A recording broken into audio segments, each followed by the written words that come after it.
The U.S. economy bounces back, but is it sustainable? The latest economic data reveals a surprising turnaround for the U.S. economy in the second quarter of 2025. According to the U.S. Bureau of Economic Analysis, real gross domestic product, GDP, surged at an annual rate of 3.8%, a stark contrast to the 0.6% decline in the first quarter. But here's where it gets interesting.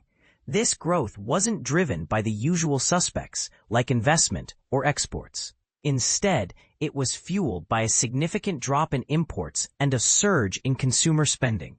Is this a sign of a robust recovery or a temporary blip fueled by shifting trade patterns?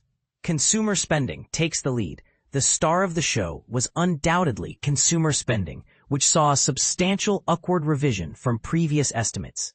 This increase was primarily driven by a rise in services, particularly transportation and financial services.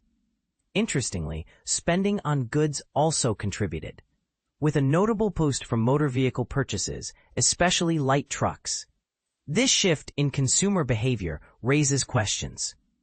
Are consumers feeling more confident about the economy, or are they simply catching up on delayed purchases? Trade deficit narrows, but at what cost?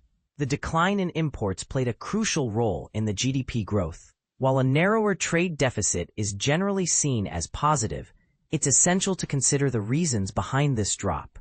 Could this be a result of supply chain disruptions or a weakening global demand for U.S. goods? The data doesn't provide a clear answer, leaving room for interpretation and debate.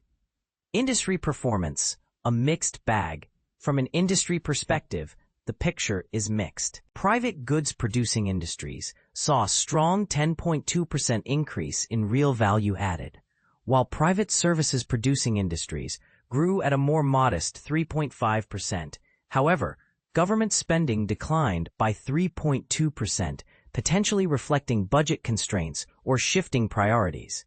What does this mean for the overall health of the economy, and which sectors are best positioned for future growth?